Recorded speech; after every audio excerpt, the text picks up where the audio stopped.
વિદ્યાર્થી મિત્રો, હવે આપણે વિષમપોષી પોષણમાં વાત કરવાની છે. વિષમપોષી પોષણનો ઇંગ્લિશમાં જો આપણે કહીએ તો એને કહેવાય હિટરોટ્રોપિક ન્યુટ્રિશન. હિટરોટ્રોપિક ન્યુટ્રિશન,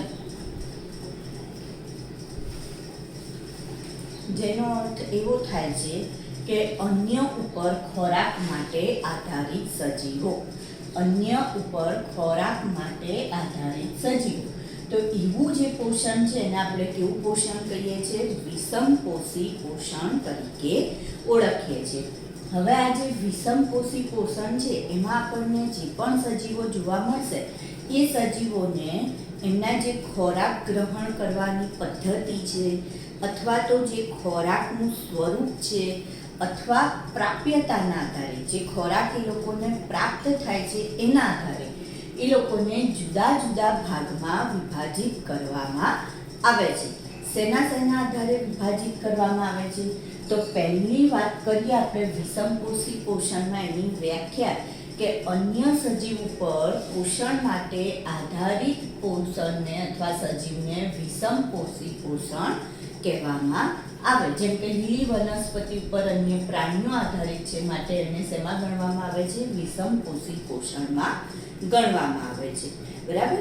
હવે એમાં આપણે જોઈશું ખોરાક કે આહારના જે સ્વરૂપ છે એના આધારે ખોરાક અથવા આહાર જે કહીશું આપણે એના સ્વરૂપના આધારે પ્રકાર. સ્વરૂપના આધારે પ્રકાર. જો પહેલો પ્રકાર કોના આધારે પાડ્યો છે? ખોરાક અથવા આહારના સ્વરૂપના આધારે પ્રકાર. સ્વરૂપના આધારે જે પ્રકાર છે એમાં આપણે શું કહીશું?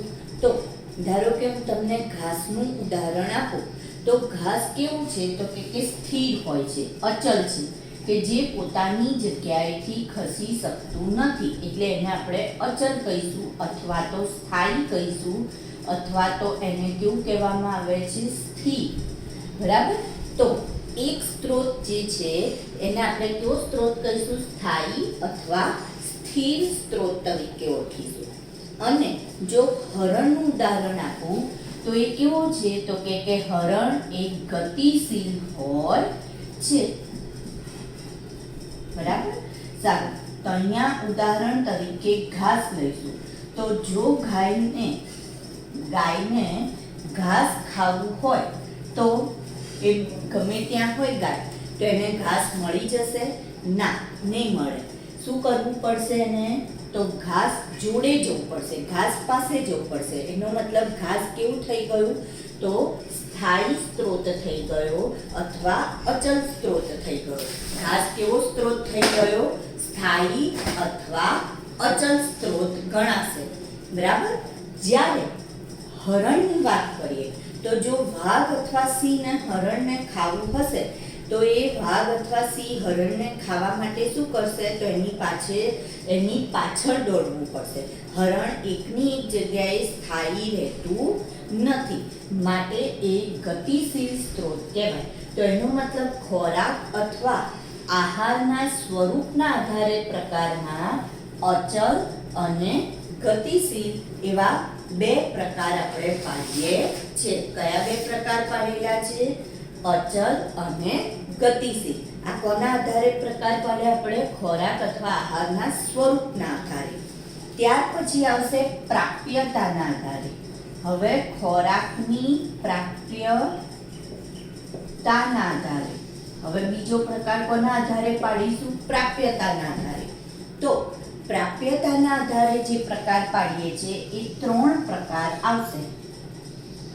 કેટલાક પ્રાણીઓ એવા છે કે જે માત્ર ઘાસ જ ખાતા હોય છે અથવા ઘાસ ઉપર નભનારા પ્રાણીઓ. તો એવા પ્રાણીને આપણે કેવા કહીએ છીએ? તૃણાહારી પ્રાણી. કેટલાક પ્રાણી એવા હોય છે કે જે માત્ર અન્ય પ્રાણીઓનો જ ખોરાક તરીકે ઉપયોગ કરે, તો એને કહેવાય માંસાહારી પ્રાણી. અને કેટલાક પ્રાણી એવા હોય છે કે જે ઘાસ પણ ખાય અને અન્ય પ્રાણીઓને પણ ખાય, તો એમાં આવશે મિશ્રાહારી.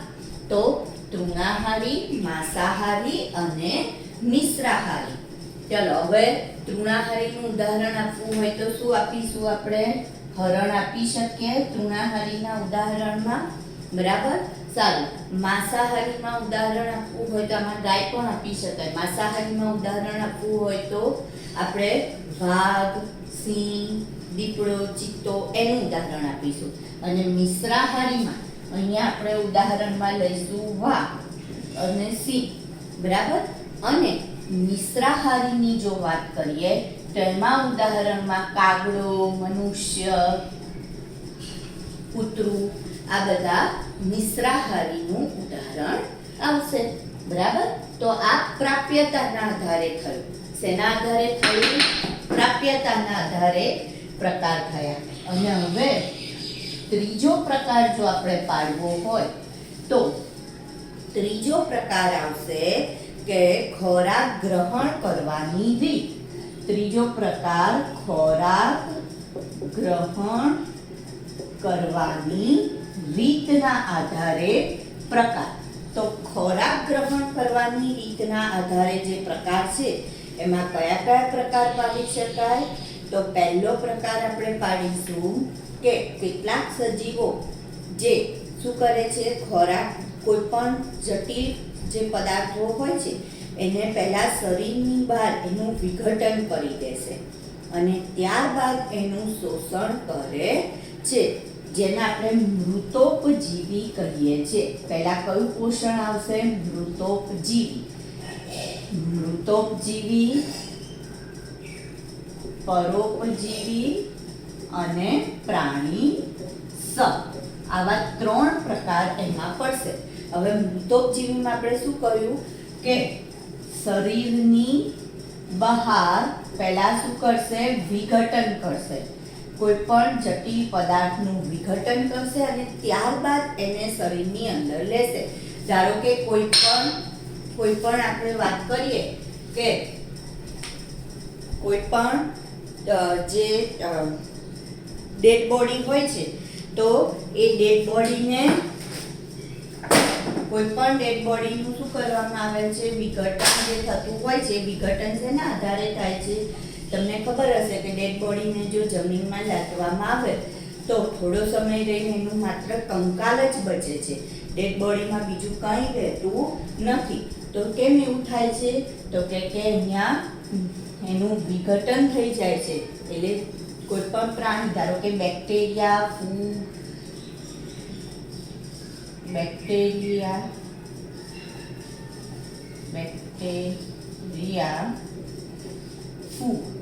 ફૂગમાં આપણે મોલ્ડ પણ લઈ શકીએ અને મશરૂમ પણ લઈ શકાય, બરાબર.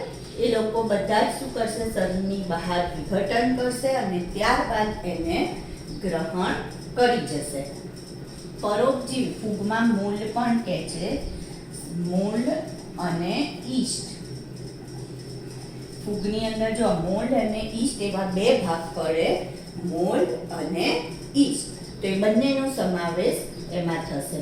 પરોપજીવીની વાત કરીએ તો પરોપજીવીમાં શું કહે છે કે સજીવ અન્ય સજીવને નુકસાન પહોંચાડ્યા વિના તેમાંથી પોષણ મેળવશે. અન્યને નુકસાન પહોંચાડતું નથી અને તેમ છતાં એમાંથી નુકસાન પહોંચાડ્યા વિના પોષણ મેળવે, બરાબર. એમાંથી પોષણ મેળવે છે. તો આવું કેમ કરવું પડે? તો ધારો કે આપણે ઉદાહરણ લઈએ કે અમરવેલ નામની વનસ્પતિ છે. અમરવેલ. હવે આ જે વનસ્પતિ છે એ વનસ્પતિ જોડે પાંદડા છે તો એનો મતલબ એ પ્રકાશ સંશ્લેષણ કરી શકે છે, બરાબર. પણ શું થાય છે? તો આવી વનસ્પતિમાં એવું કહે છે કે આવી જે વનસ્પતિ છે એના મૂળ હોતા નથી, એને જમીનમાં મૂળ નથી. હવે જો મૂળ ના હોય તો એ પાણીનું શોષણ કરી શકે નહીં. તો એનો મતલબ એને પાણી મળે નહીં તો પ્રકાશ સંશ્લેષણ થાય નહીં. તો એ શું કરશે? અન્ય વનસ્પતિ ઉપર રહેશે અને અન્ય વનસ્પતિ પાસેથી પાણી મેળવશે, ખનિજ તત્વ મેળવશે અને પોતાનો ખોરાક પોતાની જાતે બનાવશે. તો એનો મતલબ એ શું થયો? તો એને પરોપજીવી પોષણ કહેવાય. માથામાં પડતી જૂ, પછી કરમિયા, તો કરમિયા પણ શરીરમાં રહે છે ને, અને આંતરડામાં રહે અને લોહી ચૂસી જાય, તો એ બધા પરોપજીવીમાં આવશે. પ્રાણી સંપોષણ, તો જેમાં શરીરની બહાર વિઘટન કરીને પછી એને ખાઈ જાય, એમ અહીંયા પ્રાણી સંપમાં એવું કહે છે કે જે શરીરની અંદર પહેલા એને ગળી જશે, શરીરની અંદર લઈ જશે, શરીરની અંદર પ્રવેશ કરાવશે અને ત્યારબાદ એનું વિઘટન કરશે, એવા પોષણને આપણે કેવું કહીએ છીએ? પ્રાણી સંપોષણ કહીએ છીએ. કોઈ પણ જટિલ પદાર્થને શરીરની અંદર ગ્રહણ કરી જવું, ગળી જવું, અને ત્યારબાદ શરીરની અંદર ગળી જશે અને ત્યારબાદ તેનું શું કરશે? વિઘટન કરશે. બરાબર. જેમાં ઉદાહરણમાં લેવું હોય તો શું આવશે? તો અમીબા. ઉદાહરણ શેનું આવશે? અમીબા. અમીબા પ્રાણી સંપોષણ પદ્ધતિ ધરાવે છે. તો વિષમપોષીમાં આપણે 3 પ્રકાર જોયા છે. પહેલું આપણે ખોરાક કે આહારની જે સ્વરૂપ છે એના આધારે પ્રકાર જોયો. ત્યાર પછી આપણે કોના આધારે પ્રકાર જોયો? તો બીજું આપણે એની પ્રાપ્યતાના આધારે, અને ત્રીજું ખોરાક ગ્રહણ કરવાની રીતના આધારે પ્રકાર જોયો. તો આને આપણે કયું પોષણ કહીએ છીએ? વિષમપોષી પોષણ કહીએ છીએ. ત્યાર પછી હવે આવશે, હવે આપણે પોષણમાં આગળ, જો હજી આપણે પોષણની જ વાત ચાલી રહી છે. સ્વયંપોષી પોષણ જોયું, ત્યારબાદ વિષમપોષી પોષણ જોયું. હવે આપણે જુદા જુદા સજીવોમાં પોષણમાં આપણે પહેલું ઉદાહરણ એકકોષી સજીવમાં પોષણનું લેવાનું છે કે એકકોષી સજીવો કઈ રીતના પોષણ કરશે અથવા તો પોષણ મેળવે છે, એવું લખીશું આપણે. બરાબર. અથવા તો પ્રશ્ન એવો છે કે અમીબામાં પોષણ પદ્ધતિ સમજાવો. અગત્યનો પ્રશ્ન છે. અમીબામાં પોષણ પદ્ધતિ. જો એકકોષી સજીવ એટલે એમાં શું આવશે? અમીબા. હવે જો તમને પ્રશ્ન આ રીતના પૂછે કે એકકોષી સજીવો કઈ રીતે પોષણ મેળવે છે, તો તમારે પહેલો મુદ્દો શું આવે? કોઈ પણ ટૂંકમાં લખતા હોઈએ તો પહેલો મુદ્દો હવે શું આવશે? તો આમાં પહેલો મુદ્દો એ આવશે કે અમીબા એકકોષી સજીવ છે, એવું લખવાનું. પણ જો પ્રશ્ન આ રીતના પૂછાય કે અમીબામાં પોષણ પદ્ધતિ સમજાવો, તો મુદ્દો શું બદલાઈ જશે કે અમીબા એકકોષી સજીવ છે. આપણે એનું એ જ વાક્ય રહેશે કે અમીબા એકકોષી સજીવ છે. ટૂંક નોંધમાં પહેલા શું આવશે? અમીબા કેવું છે? તો એકકોષી. પછી હવે એની બીજો મુદ્દો એની પોષણ પદ્ધતિ. તો હમણાં જ આપણે ચર્ચા કરી ગયા, એની પોષણ પદ્ધતિ કઈ આવશે? પ્રાણી સમ. કયા પ્રકારનું પોષણ ધરાવે છે પદ્ધતિ છે? તો પ્રાણી સમ પોષણ પદ્ધતિ દર્શાવે છે. કયા પ્રકારનું? પ્રાણી સમ પોષણ પદ્ધતિ દર્શાવે છે. હવે આ જે અમીબામાં પોષણ પદ્ધતિ છે એને આપણે જુદા જુદા તબક્કામાં વહેંચી દઈએ. એની જે પોષણની પ્રક્રિયા છે એને જુદા જુદા તબક્કામાં વહેંચી દઈએ. તો પહેલો તબક્કો, તબક્કાવાર પ્રક્રિયામાં પહેલો તબક્કો આપણે કહીશું ખોરાક ગ્રહણનો તબક્કો. કયો તબક્કો કહીશું? ખોરાક ગ્રહણનો તબક્કો. તો અમીબા કઈ રીતના ખોરાકનું ગ્રહણ કરશે? તો અમીબા તમને ખબર હશે કે એનો આકાર કેવો છે? તો કે અનિશ્ચિત આકારનું અમીબા છે. આ કોષ કેન્દ્ર છે, આ કોષ રસ છે. બરાબર. અમીબાનો આકાર કેવો છે? તો કે અનિશ્ચિત આકારનું અમીબા હોય છે. હવે એને જે જગ્યાએ ખોરાકનું કણ જોવા મળશે, સપોઝ એને અહીંયા ખોરાકનું કણ જોવા મળે, આ ખોરાક છે. બરાબર. તો હવે શું કરશે? તો કે એના જે શરીરના આ જે એના ખોટા પગ છે, એ ખોટા પગ આંગળી જેવા પ્રવર્ધની જેમ આગળ લાવશે અને ખોરાકના કણની આજુબાજુ વીંટળાઈ જશે. એટલે આ ભાગ આ રીતના આગળ આવી એને વીંટળાઈ જશે. તો હવે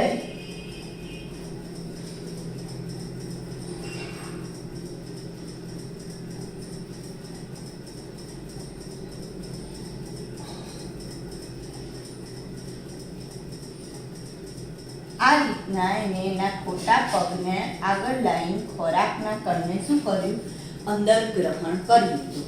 જેવું એને અંદર લઈ લીધું એટલે અહીંયા એક કોથળી જેવી રચના બનશે, જેને અન્નધાની તરીકે ઓળખવામાં આવે. તો ખોરાક ગ્રહણ માટે આપણે એવું કહીશું કે અમીબા જેવો ખોરાકનું કણ જોવે કે તેના ખોટા પગ આગળ આવશે અને શેની રચના કરશે, અન્નધાનીની રચના કરે છે. ખોરાક ક્યાં જતો રહેશે, હવે અંદર જતો રહ્યો. અન્નધાની શું છે તો કે કોથળી જેવી રચના છે. અન્નધાની શું છે, કોથળી જેવી રચના. અન્નધાનીની રચના થઈ ગઈ. સારું, હવે આ જે કોથળી છે, કોથળીમાં શું હશે, અન્નધાની કોથળી છે, બરાબર. તો એ કોથળીમાં શું છે, ખોરાકનો કણ તો છે જ, પણ સાથે સાથે ખોરાકનું પાચન કરનારા ઘટકો છે અથવા ઉત્સેચકો છે. એટલે હવે બીજો તબક્કો શું આવશે તો કે પાચનનો તબક્કો આવશે. તો હવે આ ખોરાકના કણનું શું થશે તો કે અન્નધાનીમાં રહેલા ઉત્સેચકો દ્વારા પાચન થશે. અન્નધાનીમાં રહેલા ઉત્સેચકો દ્વારા પાચન થશે. પાચન થઈ ગયું, બરાબર. પાચન થયા પછી એમાંથી જે પણ ખોરાક છે એ ખોરાકનું પ્રસરણ થશે. પાચન થયા પછી શું થશે, પ્રસરણ. તો કઈ રીતના પ્રસરણ થશે તો કે કોષ રસ, જે કોષ રસ છે એ કોષ રસમાં આ કોષ કેન્દ્ર અને આ કોષ રસ, તો અહીંયા ખોરાકનું પાચન થશે અને એમાંથી ગ્લુકોઝ, પછી પ્રોટીન, ચરબી, આવું બધું છૂટું પડશે. જે છૂટું પડ્યું એ છૂટું પડેલું ક્યાં પહોંચી જશે, કોષ રસમાં પહોંચે છે. અને કયા પ્રક્રિયા દ્વારા પહોંચે છે તો કે પ્રસરણ દ્વારા પહોંચે છે. હવે પ્રસરણ કોને કહેવાય, તમારે 9મા ધોરણમાં ભણવાનું આવતું હતું કે કોઈ પણ પદાર્થ પોતાની વધુ સાંદ્રતાથી ઓછી સાંદ્રતા તરફ જાય તેને પ્રસરણ કહે છે. કોઈ પણ પદાર્થ પોતાની વધુ સાંદ્રતાથી ઓછી સાંદ્રતા તરફ જાય તેને પ્રસરણ કહે છે.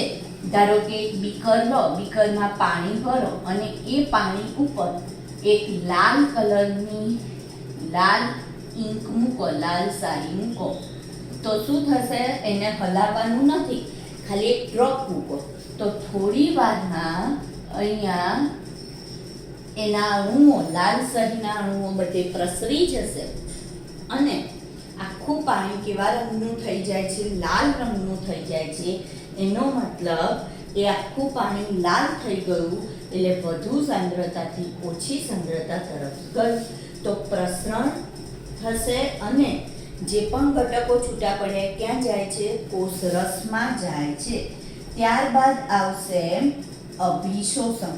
તો હવે આમાં શું થશે તો જે ઘટકો છૂટા પડ્યા અને કોષ રસમાં આવ્યા એમાંથી કેટલાક ઘટકો, થોડાક ઘટકો ક્યાં વપરાશે, શેમાં વપરાશે, તો અમીબા પોતાની વૃદ્ધિ માટે વાપરશે. જ્યારે કેટલાક ઘટકો જે છે એ શ્વસનમાં વપરાશે અને એના દ્વારા શક્તિ છૂટી પડશે. શેમાં વપરાશે, શ્વસનમાં, અને એના દ્વારા શક્તિ છૂટી પડશે, બરાબર. કેટલાક ઘટકો વૃદ્ધિ માટે વપરાશે અને કેટલાક ઘટકો શ્વસનમાં, જેના દ્વારા એ શક્તિ છૂટી પાડશે અને પોતાના શરીર માટે શક્તિ મેળવશે. અને છેલ્લે આવશે મળોત્સર્જન. તો મળોત્સર્જનમાં શું થશે તો હવે જે અપાચિત ખોરાક છે, કેવો ખોરાક, અપાચિત ખોરાક અથવા જે વધેલા ખોરાકના કણો છે એ એક જગ્યાએ જમા થતા જશે. આ ધારો કે અમીબા છે, બરાબર. હવે અપાચિત ખોરાક અહીંયા જમા થતો ગયો. જેમ જેમ એ વધતો જશે એટલે આ કોષ રસ પટલના સંપર્કમાં આવશે. કોષ રસ પટલ ફાટી જશે આ રીતના અને આ અપાચિત ખોરાકને પાણીમાં શું કરશે, નિકાલ કરી દેશે. અપાચિત ખોરાકનો શું થયો, પાણીમાં નિકાલ થઈ ગયો, તો એને આપણે શું કહીએ છીએ? મળોત્સર્જન. તો પહેલું ખોરાક ગ્રહણ, પાચન, પ્રસરણ, અભિશોષણ, મળોત્સર્જન. ખોરાક ગ્રહણમાં આપણે શું કર્યું? અમીબાએ શું કર્યું? કઈ રીતના ખોરાક ગ્રહણ કર્યો? તો અમીબાનો આકાર કેવો છે? અનિયમિત હોય છે. એટલે જ્યારે પણ ખોરાકનું કણ દેખાય ત્યારે તે પોતાના ખોટા પગ આંગળી જેવા પ્રવત આગળ વધારી ખોરાકના કણને શું કરશે? અંદર તરફ ગ્રહણ કરશે અને કોની રચના કરશે? અન્નધાનીની રચના કરશે. ત્યારબાદ પાચન. હવે અન્નધાનીમાં શું છે? તો ખોરાક અને પાચક ઉત્સેચકો. તો આ ઉત્સેચકો ખોરાકનું પાચન કરશે. હવે જો આગળ આપણે પ્રાણી સંભાળ મેં તમને કહું છું કે આખો ખોરાક શું થાય? ગળી જાય, શરીરની અંદર જાય અને ત્યારબાદ એનું પાચન થાય. તો હવે અહીંયા ખ્યાલ આવી ગયો, બરાબર? કે અમીબાએ શું કર્યું? પહેલા ખોરાકને શરીરની અંદર લીધો અને હવે એનું પાચન શરૂ કરશે, એટલે કે એને ટુકડામાં વિભાજિત કરશે. તો હવે અહીંયા જ્યારે પાચક ઉત્સેચકો એનું પાચન કરશે તો જે પણ ઘટકો હશે એ બધા પ્રસરણ દ્વારા ક્યાં જશે? કોષરસમાં. ત્યારબાદ અભિશોષણની પ્રક્રિયા આવશે. અભિશોષણમાં શું કહે છે કે જે પણ ઘટકો છે એને બે ભાગમાં વહેંચી દીધા. કેટલાક ઘટકો શેમાં વપરાશે? અડધા ઘટકો વૃદ્ધિમાં વપરાશે અને અડધા ઘટકો શ્વસન દ્વારા એની શક્તિ ઉત્પાદિત કરશે, એનામાં શક્તિ માટે વપરાશે. અને છેલ્લે જે અપાચિત ખોરાક છે એ કોષ રસ પટલના સંપર્કમાં આવશે અને ત્યારબાદ એ કોષ રસ પટલ ફાટશે અને એમાંથી અપાચિત ખોરાકનો શરીરની બહાર શું થશે? નિકાલ થશે. તો આજે આપણે બે મુદ્દા જોયા છે, વિષમપોષી પોષણ અને બીજું જોયું આપણે અમીબામાં પોષણ. બહુ અગત્યનો પ્રશ્ન છે અમીબામાં પોષણ. હવે જો અમીબાની જગ્યાએ તમને પેરામીશિયમમાં પોષણ પૂછાય, અમીબાની જગ્યાએ પેરામીશિયમમાં પોષણ આવું પૂછાય પ્રશ્ન, તો પેરામીશિયમમાં પોષણની અંદર પેરામીશિયમમાં પોષણ એવો પ્રશ્ન પૂછાય. તો જો પેરામીશિયમ પણ એક કોષીમાં જ આવશે, બરાબર? પણ એના શરીરનો આકાર નિશ્ચિત છે. તમને ખબર હશે સ્લીપર આકાર આપણે કહીએ છીએ અને એના શરીર ઉપર શું હોય છે? પક્ષમાં છે. આ રીતના શરીર ઉપર પક્ષમાં આવેલા હોય છે. આ કોષ કેન્દ્ર છે, બીજી બધી અંગિકાઓ અને આ કોષ રસ. હવે એની અંદર આ રીતનું અધોમુખ, આને અધોમુખ કહીશું, રચના છે જેના દ્વારા એ ખોરાકનું ગ્રહણ કરશે. અધોમુખ નામની જે રચના છે તેમાંથી એ ખોરાક ગ્રહણ કરશે. તેના દ્વારા ખોરાક ગ્રહણ કરશે? અધોમુખ દ્વારા. તો ખાલી તફાવત મુદ્દો ક્યાં બદલાશે? ખોરાક ગ્રહણનો મુદ્દો બદલાશે, બાકી બધા જ તબક્કા સરખા જ રહેશે. અમીબામાં જે તબક્કા હતા એ જ બધા તબક્કા પેરામીશિયમમાં આવશે. ખાલી ફેર ક્યાં પડશે? તો પહેલો જ મુદ્દો બદલાશે કે ખોરાક ગ્રહણમાં પેરામીશિયમમાં શું કહીશું આપણે? કે પેરામીશિયમમાં જ્યારે પણ ખોરાકનું કણ, ધારો કે અહીંયા ખોરાકનો કણ એને જોયું, બરાબર? આ ખોરાકનો કણ એને જોવે છે તો એ શું કરશે? તો કે એના જે પક્ષમાં છે એ પક્ષમાં આ ખોરાકના કણને હલેસા મારશે, આમાં હલાવશે અને હલેસા મારીને ક્યાં પહોંચાડે છે? તો અધોમુખ સુધી પહોંચાડે છે. અને ત્યારબાદ એ ખોરાકનું કણ અધોમુખ સુધી કોની મદદથી પહોંચી જશે? પક્ષમ દ્વારા. અને અધોમુખ દ્વારા એ ક્યાં જાય છે? તો શરીરની અંદર જશે. ક્યાં જશે? શરીરની અંદર, બરાબર? તો પક્ષમ દ્વારા ખોરાકનો કણ અધોમુખ સુધી પહોંચી શરીરની અંદર દાખલ થાય છે અથવા પ્રવેશે છે. અને જેવું શરીરમાં પ્રવેશે એટલે તરત જ કોની રચના થઈ જશે? અન્નધાની. પછી તો આગળનું બધા મુદ્દા કેવા આવશે? સરખા જ આવશે. અમીબામાં જે પોષણ હતું એવા જ મુદ્દા આવશે. પાચન, પ્રસરણ, અભિશોષણ અને મળોત્સર્જન એ બધું સરખું ને સરખું જ આવશે. ખાલી ખોરાક ગ્રહણમાં જ અહીંયા મુદ્દો ફેર આવશે. તો ખ્યાલ આવી ગયો આમાં? બરાબર. તો આજે આપણે આટલે સુધીની વાત રાખીશું. અમીબામાં પોષણ સુધીની વાત રાખીએ છીએ.